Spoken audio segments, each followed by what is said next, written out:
तो आज हम डिस्कस करेंगे नेक्स्ट वीडियो में। लास्ट वीडियो में हमने डिस्कस करा था कैपिटल एसेट क्या होता है, और कैपिटल एसेट के ट्रांसफ़र पर हमें लगता है कैपिटल गेन टैक्स।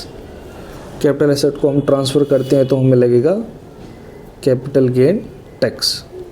अब कैपिटल गेन टैक्स फर्दर हमारा नीचे दो ब्रांचेज में चला जाता है, short term capital gain, long term capital gain.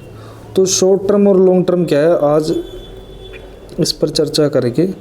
ये हमारा आ गया लॉन्ग टर्म, ये आ गया हमारा लॉन्ग टर्म, और ऊपर हमने लिख दिया short term capital gain. Short term capital gain होगा तो शॉर्ट टर्म कैपिटल गेन का टैक्स लगेगा, लॉन्ग टर्म कैपिटल गेन होगा तो लॉन्ग टर्म का टैक्स लगेगा। तो अब कैसे आइडेंटिफाई करें कि लॉन्ग टर्म क्या है और शॉर्ट टर्म क्या है। तो जो हमारी लिस्टेड सिक्योरिटीज़ हैं, ये मैं ऊपर लिख देता हूँ, हमारी लिस्टेड सिक्योरिटीज़, एक हमारा आ जाती है फिर अनलिस्टेड सिक्योरिटीज़,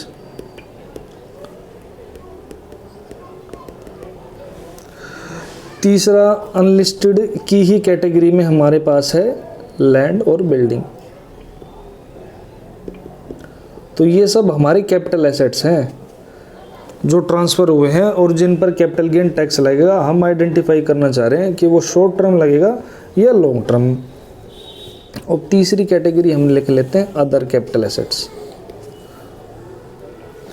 तो लिस्टेड सिक्योरिटी शॉर्ट टर्म कब होंगी, जब ये लेस देन 12 मंथ, यानी हमने इनको होल्ड करा है लेस देन 12 मंथ। और अगर 12 यानी इक्वल टू लगा दिया मैंने 12 मंथ और उससे ज़्यादा अगर होल्ड करने के बाद हमने ट्रांसफ़र करी है तो लॉन्ग टर्म कैपिटल गेन आ जाएगा लिस्टेड सिक्योरिटी पे। अब आ जाते हैं अनलिस्टेड सिक्योरिटी और लैंड और बिल्डिंग के केस में, ठीक है। अच्छा, यहाँ पर मैं क्लियर कर दूँ, प्रॉपर्टी का मतलब सिर्फ लैंड और बिल्डिंग नहीं है। प्रॉपर्टी एक वास्ट टर्म है। इसमें अगर कोई कंपनी ट्रांसफ़र हो गई है, कोई कंपनी बिक गई है, तो वो भी प्रॉपर्टी मानी जाएगी। प्रॉपर्टी मूवेबल भी हो सकती है और इमूवेबल भी हो सकती है। तो अनलिस्टेड सिक्योरिटी और लैंड और बिल्डिंग के केस में शॉर्ट टर्म होगा अगर लेस देन 24 मंथ है, यानी हम इसको 2 ईयर कह सकते हैं। और अगर ग्रेटर देन और इक्वल टू 24 मंथ हो गया तो ये लॉन्ग टर्म हो जाएगा।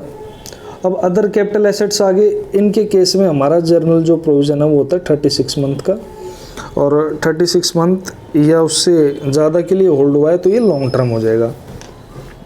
अब बात आती है ये टाइम गिनना कब से है। ये टाइम गिना जाएगा, आपका पीरियड लिया जाएगा डेट ऑफ परचेज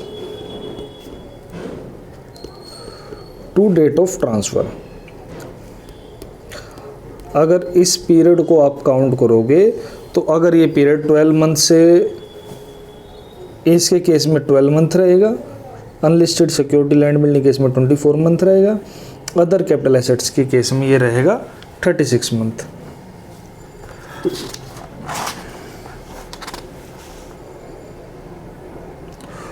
तो बाकी पार्ट नेक्स्ट वीडियो में टेकअप करेंगे। अब इससे आगे हम चलेंगे, जो नेक्स्ट वीडियो में हम टेकअप करेंगे वो हम टेकअप करेंगे कि जो हमारा शॉर्ट टर्म का जो रेट है वो क्या होगा, शॉर्ट टर्म हमारे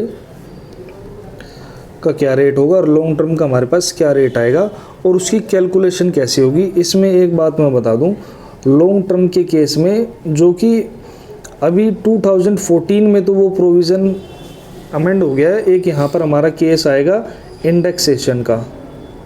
लॉन्ग टर्म में एक इंडेक्सेशन का भी पॉइंट मिलेगा और एक विदाउट इंडेक्सेशन भी मिलेगा।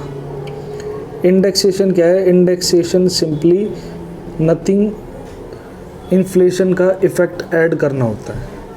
तो इसको हम आगे डिस्कस करेंगे, क्योंकि हम इन टॉपिक की वीडियो छोटे छोटे पार्ट में बनाना चाह रहे हैं ताकि वो एक